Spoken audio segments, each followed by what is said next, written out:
De retour en Côte d'Ivoire, mais toujours dans la verdure, pour parler cette fois d'arbres nourriciers.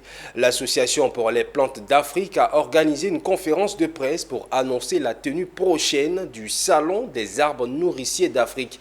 Un salon qui se tiendra du 31 juillet au 3 août 2024 à la Bibliothèque nationale et au Musée des civilisations de Côte d'Ivoire.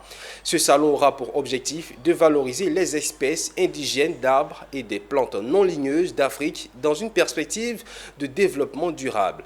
Nos reporters Philippe Zabo et Richard Akeke ont participé à cette conférence de presse. Un salon pour promouvoir les plantes, surtout les arbres nourriciers d'Afrique. En cette période où les ressources naturelles vitales se raréfient et entraînent un dérèglement climatique. Il fallait y penser et l'Association pour les plantes d'Afrique l'a fait parce que ces arbres sauvages ou domestiqués présentent des grands enjeux allant de l'alimentation à l'économie en passant par la thérapeutique. Enjeux qui nous sont présentés par le commissaire général du Salon des arbres nourriciers. Il faut dire que l'Afrique est riche de son patrimoine naturel et culturel. Au niveau donc du patrimoine naturel, les arbres et les plantes de façon générale occupent une place vraiment importante.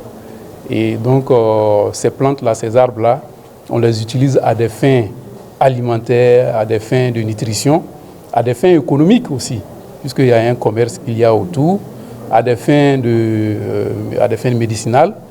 Et par ailleurs, elles participent à la biodiversité et c'est important aussi pour l'environnement, mais même pour la beauté de notre environnement, du paysage. Mais ces ressources naturelles importantes-là sont souvent menacées de raréfaction, voire de disparition. Si on les perd, on perd leur usage, les bienfaits que ces ressources nous apportent, et cela a des conséquences.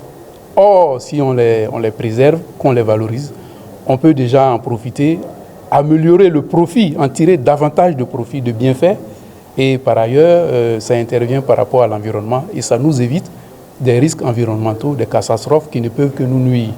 Donc, d'où l'importance de les préserver, de les valoriser, dans une dynamique de développement durable.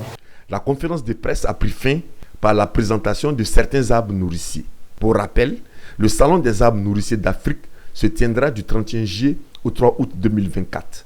Il attend 20 000 participants. Panels, conférences et visites de sites sont prévus pour faire connaître et découvrir des arbres qui doivent nécessairement être préservés.